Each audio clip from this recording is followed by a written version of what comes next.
قال اللہ تعالی یسقون من رحیق المختوم القرآن الرحیق المختوم رابطہ عالم اسلامی مکہ مکرمہ کے زیر اہتمام منعقدہ سیرت نگاری کے عالمی مقابلہ میں اول آنے والی عربی کتاب کا اردو ترجمہ و تصنیف مولانا صفی الرحمن مبارک پوری۔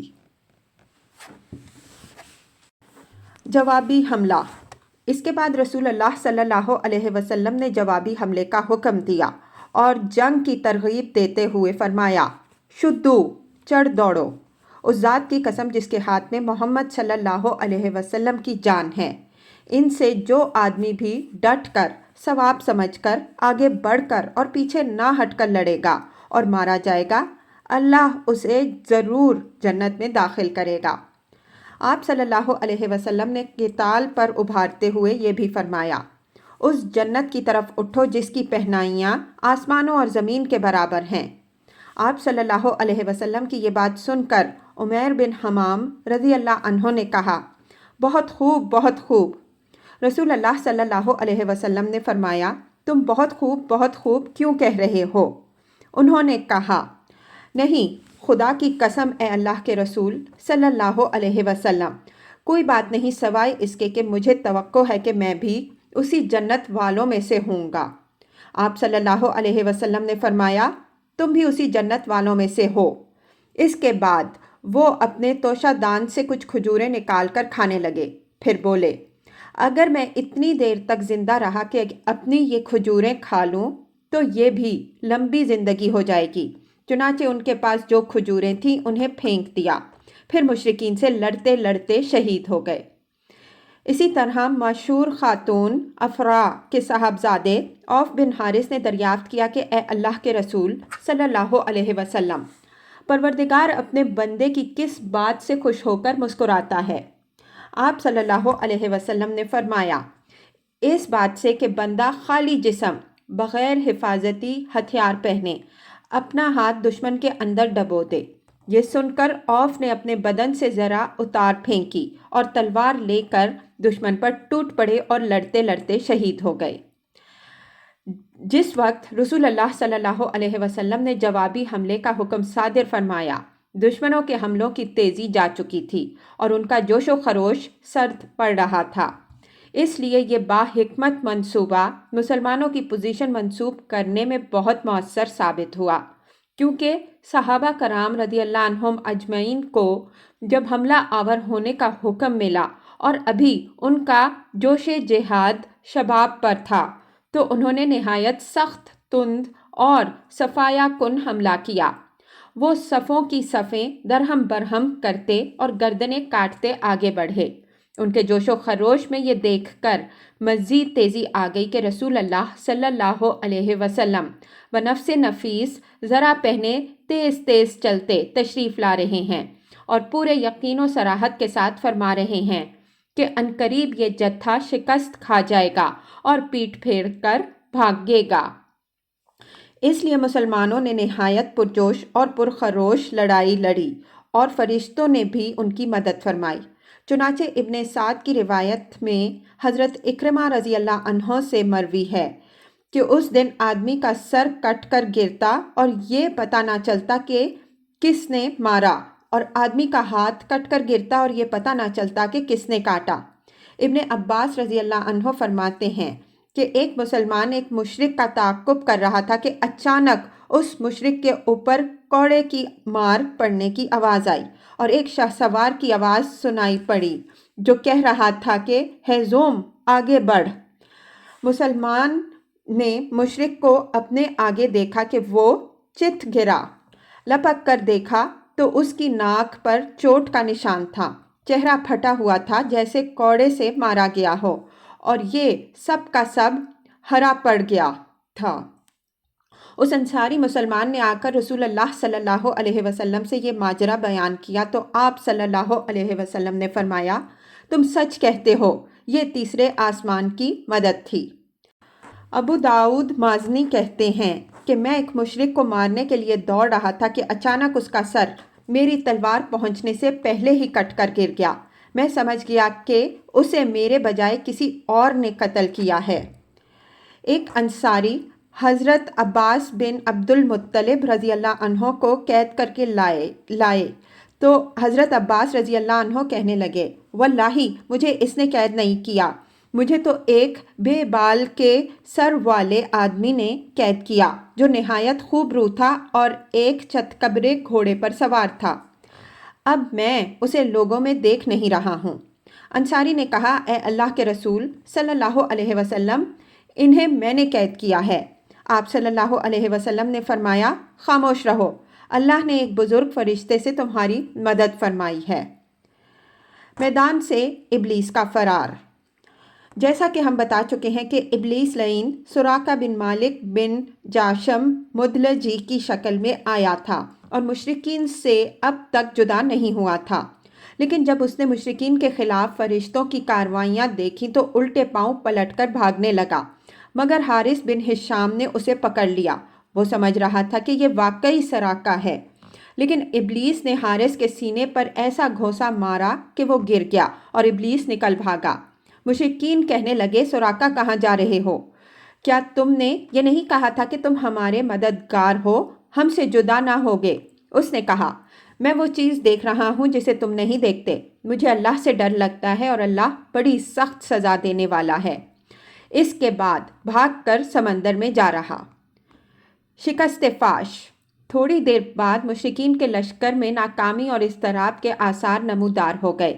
ان کی صفیں مسلمانوں کے سخت اور تابڑ توڑ حملوں سے درہم برہم ہونے لگیں اور معرکہ اپنے انجام کے قریب جا پہنچا۔ پھر مشرکین کے جتھے بے ترتیبی کے ساتھ پیچھے ہٹے اور ان میں بھگدڑ مچ گئی۔ مسلمانوں نے مارتے کاٹتے اور پکڑتے باندھتے ان کا پیچھا کیا، یہاں تک کہ ان کو بھرپور شکست ہو گئی۔ ابو جہل کی اکڑ۔ لیکن طاغوت اکبر ابو جہل نے جب اپنی صفوں میں اضطراب کی ابتدائی علامتیں دیکھیں تو چاہا کہ اس سیلاب کے سامنے ڈٹ جائے، چنانچہ وہ اپنے لشکر کو للکارتا ہوا اکڑ اور تکبر کے ساتھ کہتا جا رہا تھا کہ سراقہ کی کنارہ کشی سے تمہیں پست ہمت نہیں ہونا چاہیے، کیونکہ اس محمد صلی اللہ علیہ وسلم کے ساتھ پہلے سے ساز باز کر رکھی تھی۔ تم پر عتبہ، شیبہ اور ولید کے قتل کا ہول بھی سوار نہیں ہونا چاہیے، کیونکہ ان لوگوں نے جلد بازی سے کام لیا تھا۔ لات و عزا کی قسم، ہم واپس نہ ہوں گے یہاں تک کہ انہیں رسیوں میں جکڑ لیں۔ دیکھو تمہارا کوئی آدمی ان کے کسی آدمی کو قتل نہ کرے، بلکہ انہیں پکڑو اور گرفتار کرو، تاہم ہم ان کی بری حرکت کا انہیں مزہ چکھائیں۔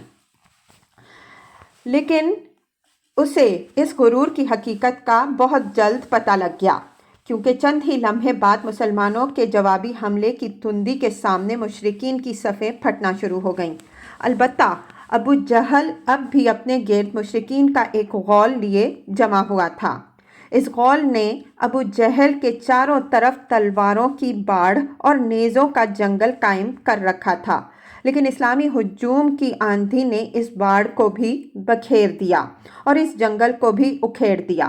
اس کے بعد یہ طاغوت اکبر دکھائی پڑا۔ مسلمانوں نے دیکھا کہ وہ ایک گھوڑے پر چکر کاٹ رہا ہے، ادھر اس کی موت دو انصاری جوانوں کے ہاتھوں اس کا خون چوسنے کی منتظر تھی۔ ابو جہل کا قتل۔ حضرت عبد الرحمن بن عوف رضی اللہ عنہ کا بیان ہے کہ میں جنگ بدر کے روز صف کے اندر تھا کہ اچانک مڑا تو کیا دیکھتا ہوں کہ دائیں بائیں دو نوعمر جوان ہیں۔ گویا ان کی موجودگی سے میں حیران ہو گیا کہ اتنے میں ایک نے اپنے ساتھی سے چھپا کر مجھ سے پوچھا، چچا جان مجھے ابو جہل کو دکھلا دیجئے۔ میں نے کہا، بھتیجے تم اسے کیا کرو گے؟ اس نے کہا، مجھے بتایا گیا ہے کہ وہ رسول اللہ صلی اللہ علیہ وسلم کو گالی دیتا تھا۔ اس ذات کی قسم جس کے ہاتھ میں میری جان ہے، اگر میں نے اس کو دیکھ لیا تو میرا وجود اس کے وجود سے الگ نہ ہوگا، یہاں تک کہ ہم میں سے جس کی موت پہلے لکھی ہے وہ مر جائے۔ وہ کہتے ہیں کہ مجھے اس پر تعجب ہوا۔ اتنے میں دوسرے شخص نے مجھے اشارے سے متوجہ کر کے یہی بات کہی۔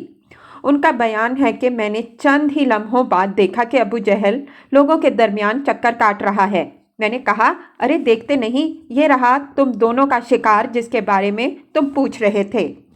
ان کا بیان ہے کہ یہ سنتے ہی وہ دونوں اپنی تلواریں لیے جھپٹ پڑے اور اسے مار کر قتل کر دیا۔ پھر پلٹ کر رسول اللہ صلی اللہ علیہ وسلم کے پاس آئے۔ آپ صلی اللہ علیہ وسلم نے فرمایا، تم میں سے کس نے قتل کیا؟ دونوں نے کہا، میں نے قتل کیا۔ آپ صلی اللہ علیہ وسلم نے فرمایا، اپنی اپنی تلواریں پہنچ چکے ہو؟ بولے، نہیں۔ آپ صلی اللہ علیہ وسلم نے دونوں کی تلواریں دیکھی اور فرمایا، تم دونوں نے قتل کیا ہے، البتہ ابو جہل کا سامان معاذ بن عمر بن جموح کو دیا۔ دونوں حملہ آوروں کا نام معاذ بن عمر بن جموح اور معاذ بن افرا ہے۔ ابن اسحاق کا بیان ہے کہ معاذ بن عمر بن جموح نے بتلایا کہ میں نے مشرکین کو سنا وہ ابو جہل کے بارے میں جو گھنے درختوں جیسی نیزوں اور تلواروں کی باڑ میں تھا کہہ رہے تھے، ابو الحکم تک کسی کی رسائی نہ ہو۔ معاذ بن عمر کہتے ہیں کہ جب میں نے یہ بات سنی تو اسے اپنے نشانے پر لے لیا اور اس کی سمت جمع رہا۔ جب گنجائش ملی تو میں نے حملہ کر دیا اور ایسی ضرب لگائی کہ اس کا پاؤں نصف پنڈلی سے اڑ گیا۔ واللہ جس وقت یہ پاؤں اڑا ہے تو میں اس کی تشبیہ صرف اس گٹھلی سے دے سکتا ہوں جو موصل کی مار پڑنے پر جھٹک کر اڑ جائے۔ ان کا بیان ہے کہ ادھر میں نے ابو جہل کو مارا اور ادھر اس کے بیٹے اکرمہ نے میرے کندھے پر تلوار چلائی جس سے میرا ہاتھ کٹ گیا کہ میرے بازو کے چمڑے سے لٹک گیا اور لڑائی میں مخل ہونے لگا۔ میں نے اس سے اپنے ساتھ گھسیٹتے ہوئے سارا دن لڑا، لیکن جب وہ مجھے اذیت پہنچانے لگا تو میں نے اس پر اپنا پاؤں رکھا اور اسے زور سے کھینچ کر الگ کر دیا۔ اس کے بعد ابو جہل کے پاس معوذ بن افرا رضی اللہ عنہ پہنچے۔ وہ زخمی تھا۔ انہوں نے اسے ایسی ضرب لگائی کہ وہ وہیں ڈھیر ہو گیا، صرف سانس آتی جاتی رہی۔ اس کے بعد معوذ بن افرا خود بھی لڑتے ہوئے شہید ہو گئے رضی اللہ عنہ۔ جب مارکا ختم ہوا تو رسول اللہ صلی اللہ علیہ وسلم نے فرمایا، کون ہے جو دیکھے کہ ابو جہل کا انجام کیا ہوا؟ اس پر صحابہ کرام رضی اللہ عنہم اجمعین اس کی تلاش میں بکھر گئے۔ حضرت عبداللہ بن مسعود رضی اللہ عنہ نے اسے اس حال میں پایا کہ ابھی سانس آ جا رہی تھی۔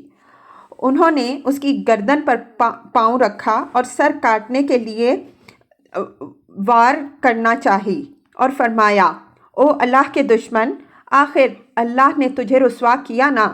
اس نے کہا، مجھے کاہے کو رسوا کیا؟ کیا جس شخص کو تم لوگوں نے قتل کیا ہے اس سے بھی بلند پایا کوئی آدمی ہے؟ یا جس کو تم لوگوں نے قتل کیا ہے اس سے بھی اوپر کوئی آدمی ہے؟ پھر بولا، کاش مجھے کسانوں کے بجائے کسی اور نے قتل کیا ہوتا۔ اس کے بعد کہنے لگا، مجھے بتاؤ آج فتح کس کی ہوئی؟ حضرت عبداللہ بن مسعود رضی اللہ عنہ نے فرمایا، اللہ اور اس کے رسول صلی اللہ علیہ وسلم کی۔ اس کے بعد حضرت عبداللہ بن مسعود رضی اللہ عنہ سے جو اس کی گردن پر پاؤں رکھ چکے تھے کہنے لگا، او بکری کے چرواہے، تو بڑی اونچی اور مشکل جگہ چڑھ گیا۔ واضح رہے کہ عبداللہ بن مسعود رضی اللہ عنہ مکے میں بکریاں چرایا کرتے تھے۔ اس گفتگو کے بعد حضرت عبداللہ بن مسعود رضی اللہ عنہ نے اس کا سر کاٹ لیا اور رسول اللہ صلی اللہ علیہ وسلم کی خدمت میں لا کر حاضر کرتے ہوئے عرض کیا، یا رسول اللہ صلی اللہ علیہ وسلم، یہ رہا اللہ کے دشمن ابو جہل کا سر۔ آپ صلی اللہ علیہ وسلم نے 3 بار فرمایا، واقعی اس خدا کی قسم جس کے سوا کوئی معبود نہیں۔ اس کے بعد فرمایا، اللہ اکبر، الحمدللہ الذی صدق وعدہ ونصر عبدہ وہزم الاحزاب وحدہ۔ اللہ اکبر، تمام حمد اللہ کے لیے ہے جس نے اپنا وعدہ سچ کر دکھایا، اپنے بندے کی مدد فرمائی اور تنہا سارے گروہوں کو شکست دی۔ پھر فرمایا، چلو مجھے اس کی لاش دکھاؤ۔ ہم نے آپ صلی اللہ علیہ وسلم کو لے جا کر لاش دکھائی۔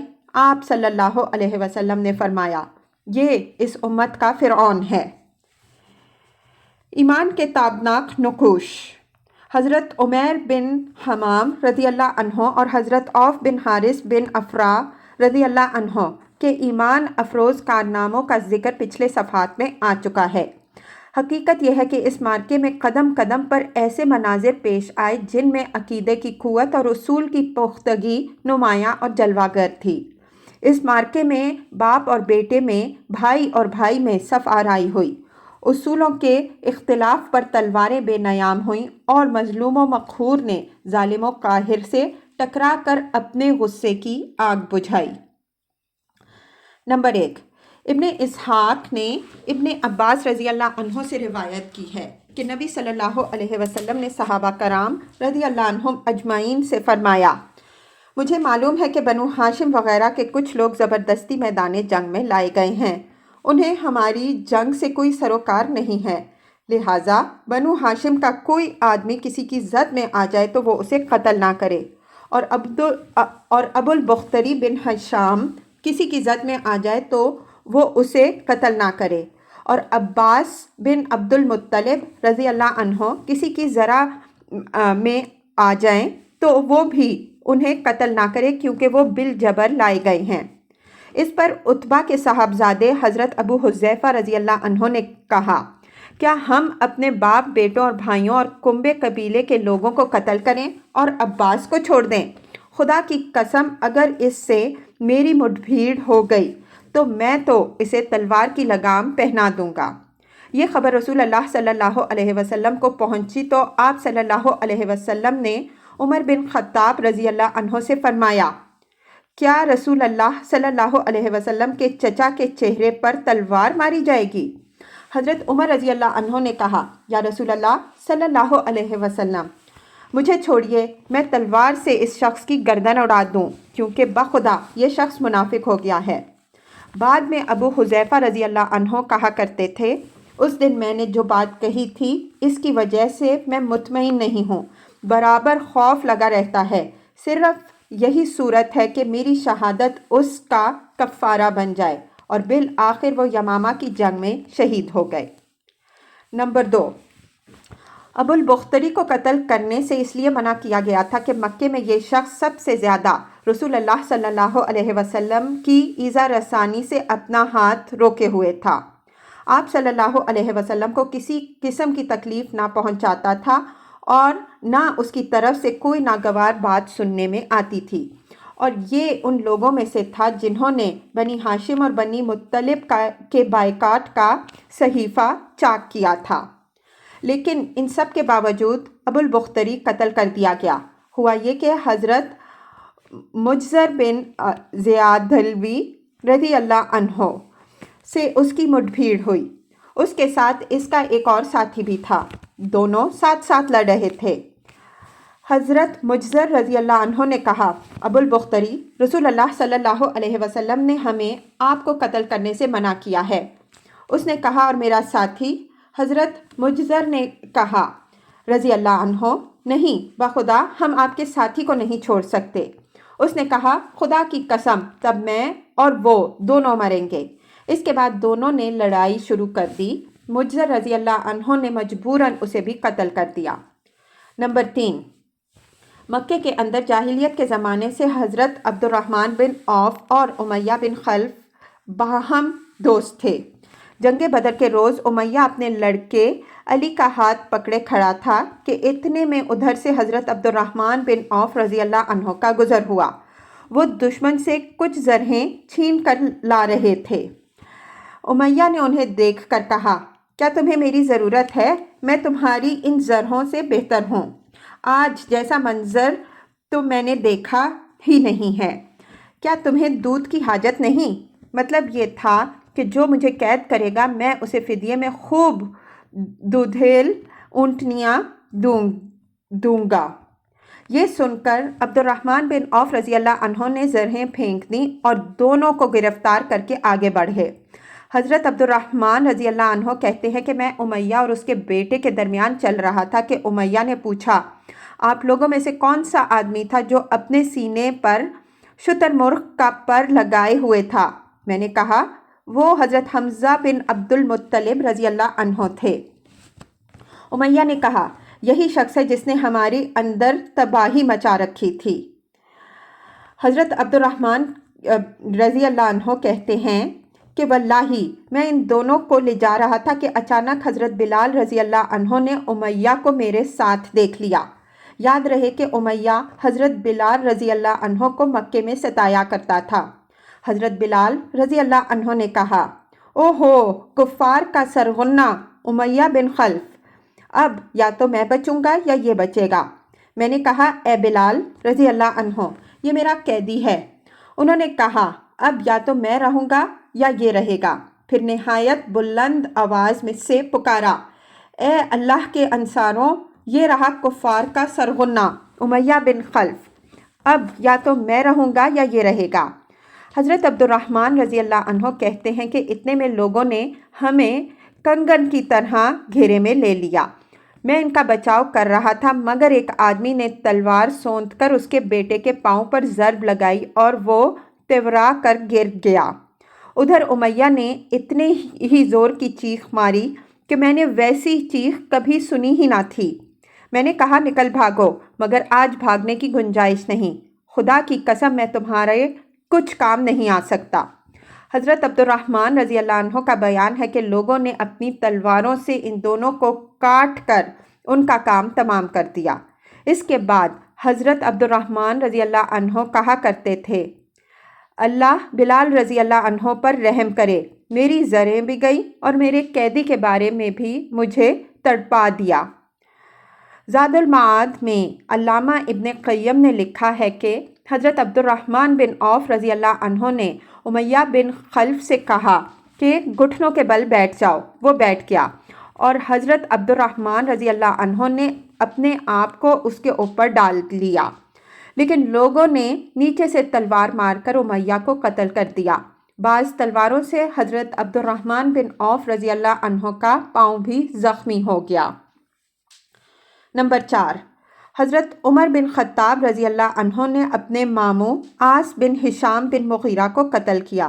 نمبر 5، حضرت ابو بکر صدیق رضی اللہ عنہ نے اپنے بیٹے عبد الرحمن کو، جو اس وقت مشرکین کے ہمراہ تھے، پکار کر کہا، او خبیث، میرا مال کہاں ہے؟ عبد الرحمن نے کہا، لم یبق غیر شکۃ و یعوب وساد ما یقتل دلال الشیب، ہتھیار، تیز رو گھوڑے اور اس تلوار کے سوا کچھ باقی نہیں جو بڑھاپے کی گمراہی کا خاتمہ کرتی ہے۔ 6، جس وقت مسلمانوں نے مشرکین کی گرفتاری شروع کی، رسول اللہ صلی اللہ علیہ وسلم چھپر میں تشریف فرما تھے اور حضرت سعد بن معاذ رضی اللہ عنہ تلوار حائل کیے دروازے پر پہرا دے رہے تھے۔ رسول اللہ صلی اللہ علیہ وسلم نے دیکھا کہ حضرت سعد رضی اللہ عنہ کے چہرے پر لوگوں کی اس حرکت کا ناگوار اثر پڑ رہا ہے۔ آپ صلی اللہ علیہ وسلم نے فرمایا، اے سعد، بخدا ایسا محسوس ہوتا ہے کہ تم کو مسلمانوں کا یہ کام ناگوار ہے۔ انہوں نے کہا، جی ہاں، خدا کی قسم اے اللہ کے رسول صلی اللہ علیہ وسلم، یہ اہل شرک کے ساتھ پہلا معرکہ ہے جس کا موقع اللہ نے ہمیں فراہم کیا ہے، اس لیے اہل شرک کو باقی چھوڑنے کے بجائے مجھے یہ بات زیادہ پسند ہے کہ انہیں خوب قتل کیا جائے اور اچھی طرح کچل دیا جائے۔ نمبر 7، اس جنگ میں حضرت عکاشہ بن محسن اسدی رضی اللہ عنہ کی تلوار ٹوٹ گئی۔ وہ رسول اللہ صلی اللہ علیہ وسلم کی خدمت میں حاضر ہوئے۔ آپ صلی اللہ علیہ وسلم نے انہیں لکڑی کا ایک پھٹا تھمایا اور فرمایا، عکاشہ رضی اللہ عنہ، اسی سے لڑائی کرو۔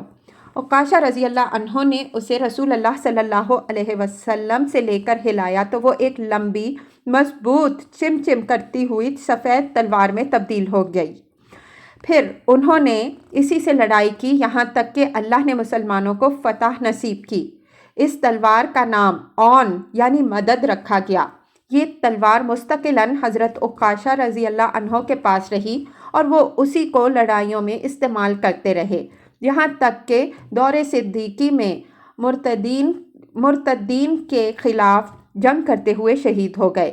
اس وقت بھی یہ تلوار ان کے پاس ہی تھی۔ نمبر 8، خاتمہ جنگ کے بعد حضرت مصعب بن عمیر رضی اللہ عنہ اپنے بھائی ابو عزیز بن عمیر عبدری کے پاس سے گزرے۔ ابو عزیز نے مسلمانوں کے خلاف جنگ لڑی تھی اور اس وقت ایک انصاری صحابی اس کا ہاتھ باندھ رہے تھے۔ حضرت مصعب رضی اللہ عنہ نے اس انصاری سے کہا، اس شخص کے ذریعے اپنا ہاتھ مضبوط کرنا، اس کی ماں بڑی مالدار ہے، وہ غالباً تمہیں اچھا فدیہ دے گی۔ اس پر ابو عزیز نے اپنے بھائی مصعب رضی اللہ عنہ سے کہا، کیا میرے بارے میں تمہاری یہی وصیت ہے؟ حضرت مصعب رضی اللہ عنہ نے فرمایا، ہاں، تمہارے بجائے یہ انصاری میرا بھائی ہے۔ نمبر 9، جب مشرکین کی لاشوں کو کنویں میں ڈالنے کا حکم دیا گیا اور عتبہ بن ربیعہ کو کنویں کی طرف گھسیٹ کر لے جایا جانے لگا تو رسول اللہ صلی اللہ علیہ وسلم نے اس کے صاحبزادے حضرت ابو حذیفہ رضی اللہ عنہ کے چہرے پر نظر ڈالی، دیکھا تو غمزدہ تھے، چہرہ بدلا ہوا تھا۔ آپ صلی اللہ علیہ وسلم نے فرمایا، ابو حذیفہ، غالباً اپنے والد کے سلسلے میں تمہارا دل کے اندر کچھ احساسات ہیں۔ انہوں نے کہا، نہیں واللہ یا رسول اللہ صلی اللہ علیہ وسلم، میرے اندر اپنے باپ کے بارے میں اور ان کے قتل کے بارے میں ذرا بھی لرزش نہیں، البتہ میں اپنے باپ کے متعلق جانتا تھا کہ ان میں سمجھ بوجھ ہے، دور اندیشی اور فضل و کمال ہے، اس لیے میں آس لگائے بیٹھا تھا کہ یہ خوبیاں انہیں اسلام تک پہنچا دیں گی، لیکن اب ان کا انجام دیکھ کر اور اپنی توقع کے خلاف کفر پر ان کا خاتمہ دیکھ کر مجھے افسوس ہے۔ اس پہ رسول اللہ صلی اللہ علیہ وسلم نے حضرت ابو حذیفہ رضی اللہ عنہ کے حق میں دعائے خیر فرمائی اور ان سے بھلی بات کہی۔ فریقین کے مقتولین۔ یہ مارکہ مشرکین کی شکست فاش اور مسلمانوں کی فتح مبین پر ختم ہوا اور اس میں 14 مسلمان شہید ہوئے، 6 مہاجرین میں سے اور 8 انصار میں سے، لیکن مشرکین کو بھاری نقصان اٹھانا پڑا۔ ان کے 70 آدمی مارے گئے اور 70 قید کیے گئے، جو عموماً قائد، سردار اور بڑے بڑے سربراہ آور حضرات تھے۔ خاتمہ جنگ کے بعد رسول اللہ صلی اللہ علیہ وسلم نے مقتولین کے پاس کھڑے ہو کر فرمایا، تم لوگ اپنے نبی کے لیے کتنا برا کنبہ اور قبیلہ تھے، تم نے مجھے جھٹلایا جبکہ اوروں نے میری تصدیق کی، تم نے مجھے بے یار و مددگار چھوڑا جبکہ اوروں نے میری تائید کی، تم نے مجھے نکالا جبکہ اوروں نے مجھے پناہ دی۔ اس کے بعد آپ صلی اللہ علیہ وسلم نے حکم دیا اور انہیں گھسیٹ کر بدر کے ایک کنویں میں ڈال دیا گیا۔ حضرت ابو طلحہ رضی اللہ عنہ سے روایت ہے کہ نبی صلی اللہ علیہ وسلم کے حکم سے بدر کے روز قریش کے 24 بڑے بڑے سرداروں کی لاشیں بدر کے ایک گندے خبیث کنویں میں پھینک دی گئیں۔ آپ صلی اللہ علیہ وسلم کا دستور تھا کہ آپ صلی اللہ علیہ وسلم جب کسی قوم پر فتح یاب ہوتے تو 3 دن میدان جنگ میں قیام فرماتے۔ چنانچہ جب بدر میں تیسرا دن آیا تو آپ صلی اللہ علیہ وسلم کے حسب الحکم آپ صلی اللہ علیہ وسلم کی سواری پر کجاوا کسا گیا۔ اس کے بعد آپ صلی اللہ علیہ وسلم پیدل چلے اور پیچھے پیچھے صحابہ کرام رضی اللہ عنہم اجمعین بھی چلے، یہاں تک کہ آپ صلی اللہ علیہ وسلم کنویں کی بار پر کھڑے ہو گئے۔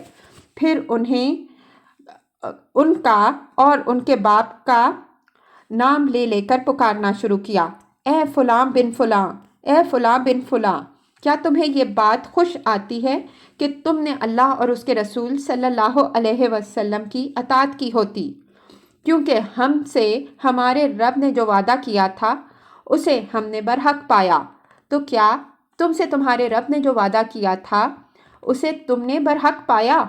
حضرت عمر رضی اللہ عنہ نے عرض کی، یا رسول اللہ صلی اللہ علیہ وسلم، آپ ایسے جسموں سے کیا باتیں کر رہے ہیں جن میں روح ہی نہیں؟ نبی صلی اللہ علیہ وسلم نے فرمایا، اس ذات کی قسم جس کے ہاتھ میں محمد صلی اللہ علیہ وسلم کی جان ہے، میں جو کچھ کہہ رہا ہوں اسے تم لوگ ان سے زیادہ نہیں سن رہے ہو، اور ایک روایت میں ہے کہ تم لوگ ان سے زیادہ سننے والے نہیں، لیکن یہ لوگ جواب نہیں دے سکتے۔ مکے میں شکست کی خبر۔ مشرکین نے میدان بدر سے غیر منظم شکل میں بھاگتے ہوئے تتر بتر ہو کر گھبراہٹ کے عالم میں مکے کا رخ کیا۔ شرم و ندامت کے سبب ان کی سمجھ میں نہیں آ رہا تھا کہ کس طرح مکے میں داخل ہوں۔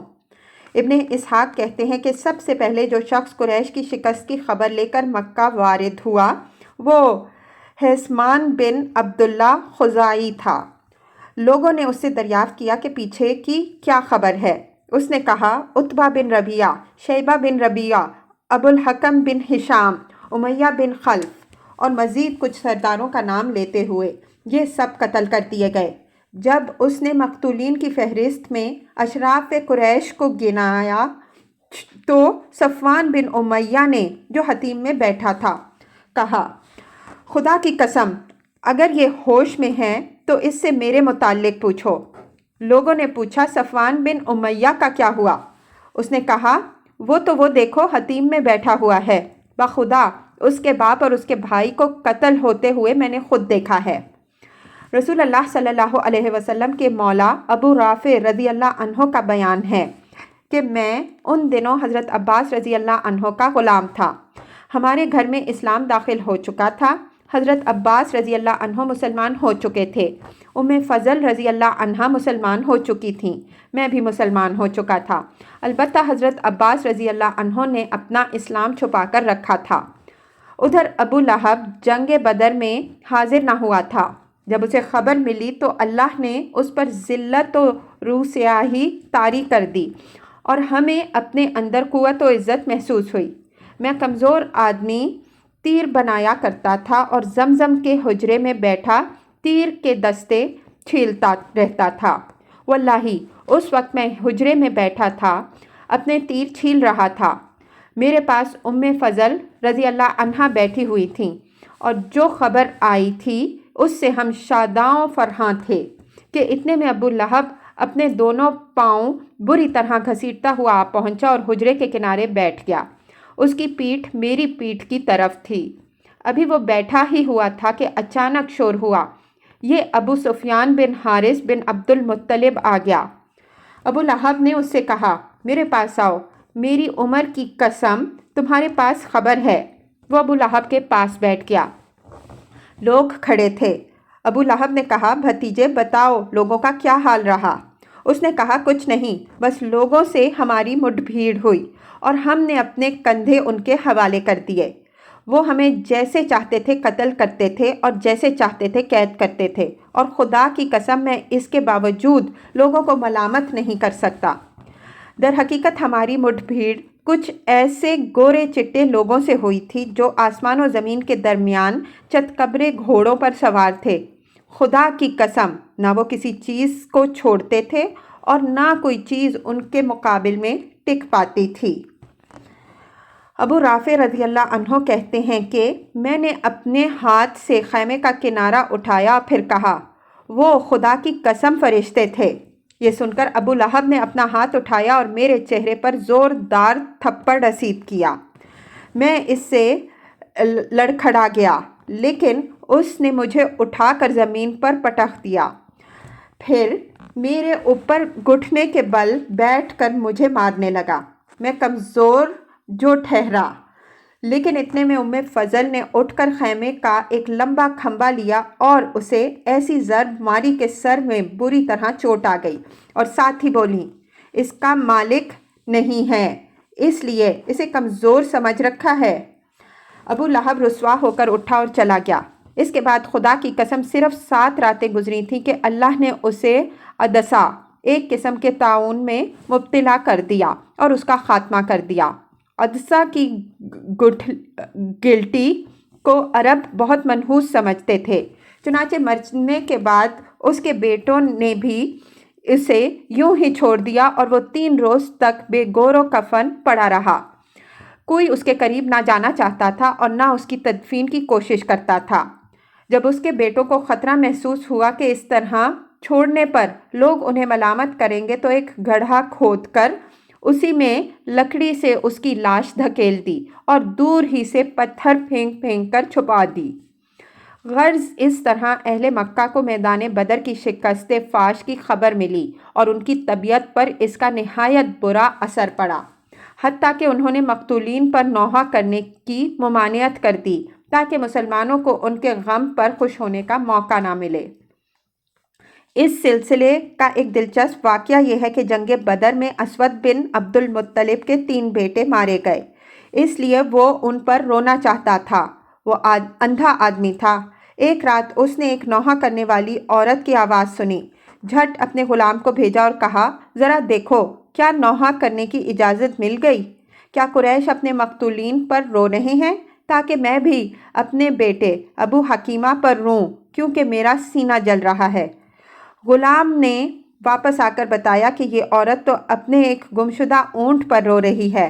اسود یہ سن کر اپنے آپ پر قابو نہ پا سکا اور بے اختیار کہہ پڑا، أَتَبْكِي أَن يَدِلَّ لَهَا بِعِيرٌ وَيَمْنَعُهَا مِنَ النَّوْمِ السَّحُودِ فَلَا تَبْكِي عَلَى بَكْرٍ وَلَكِنْ عَلَى بَدْرٍ تَقَاصَرَتُ الْجُدُودُ عَلَى بَدْرٍ سَرَاتُ بَنِي حَسِيسٍ وَمَخْزُومٍ وَرَحْتُ أَبِي الْوَلِيدِ وَبَكَى أَنْ بَكَيْتَ عَلَى أَكِيلٍ وَبَكَى حَارِسًا أَسْدَ الْأَسْوَدِ وَبَقِيُّهُمْ وَلَا تَسْمَعْ جَمِيعًا وَمَا لِأَبِي حَكِيمٍ مِّن نَدِيدٍ الْأَقْدِسَادُ بَعْضُهُمْ رِجَالٌ وَلَوْلَا يَوْمَ بَدْرٍ لَمْ يَسُودُوا۔ کیا وہ اس بات پر روتی ہے کہ اس کا ایک اونٹ غائب ہو گیا ہے، اور اس بات پر بے خوابی نے اس کی نیند حرام کر رکھی ہے؟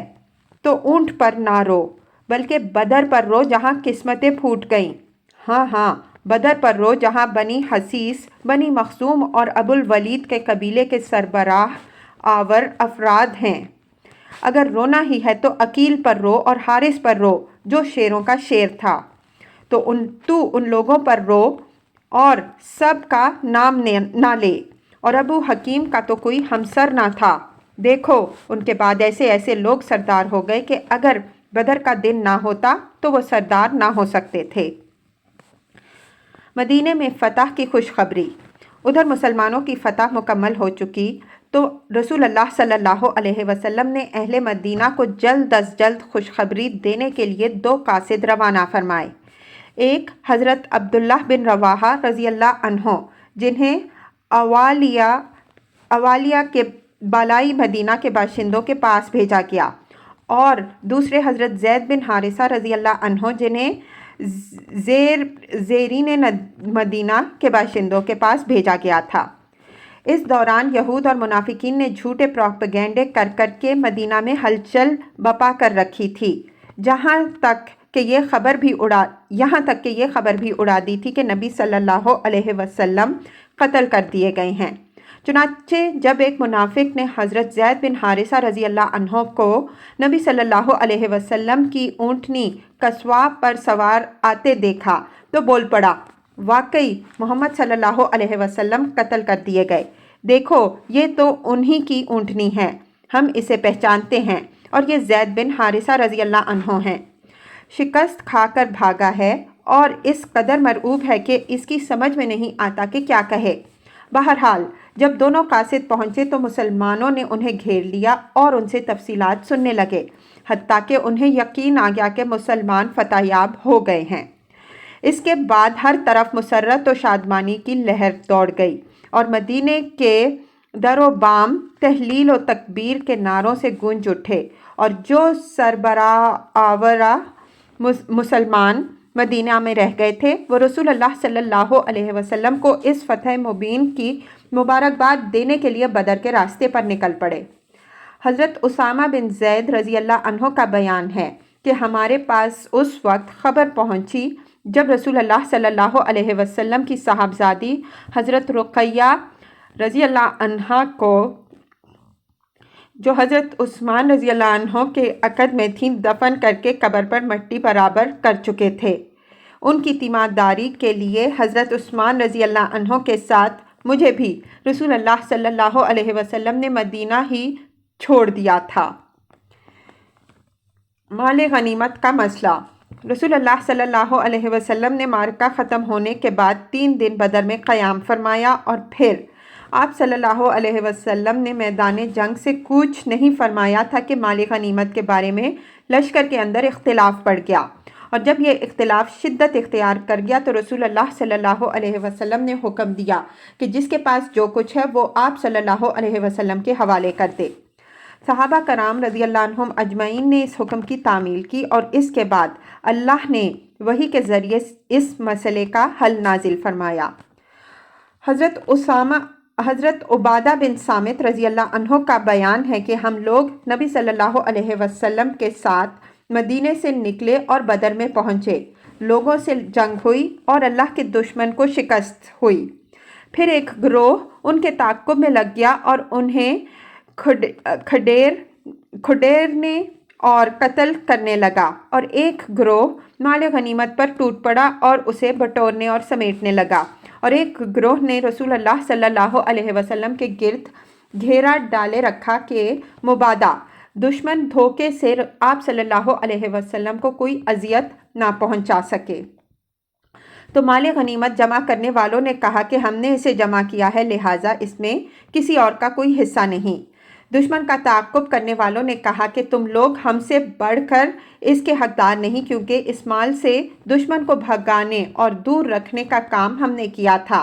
اور جو لوگ رسول اللہ صلی اللہ علیہ وسلم کی حفاظت فرما رہے تھے انہوں نے کہا ہمیں یہ خطرہ تھا کہ دشمن آپ صلی اللہ علیہ وسلم کو غفلت میں پا کر کوئی اذیت نہ پہنچا دے، اس لیے ہم آپ صلی اللہ علیہ وسلم کی حفاظت میں مشغول رہے۔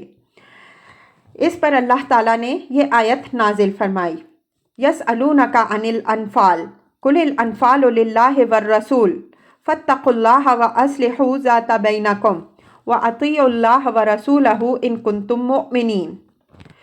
لوگ آپ صلی اللہ علیہ وسلم سے مال غنیمت کے متعلق پوچھتے ہیں، کہہ دو غنیمت اللہ اور رسول صلی اللہ علیہ وسلم کے لیے ہے، پس اللہ سے ڈرو اور اپنے باہمی تعلقات کی اصلاح کرو اور اللہ اور اس کے رسول صلی اللہ علیہ وسلم کی اطاعت کرو اگر واقعی تم لوگ مومن ہو۔ اس کے بعد رسول اللہ صلی اللہ علیہ وسلم نے اس مال غنیمت کو مسلمانوں کے درمیان تقسیم کر دیا۔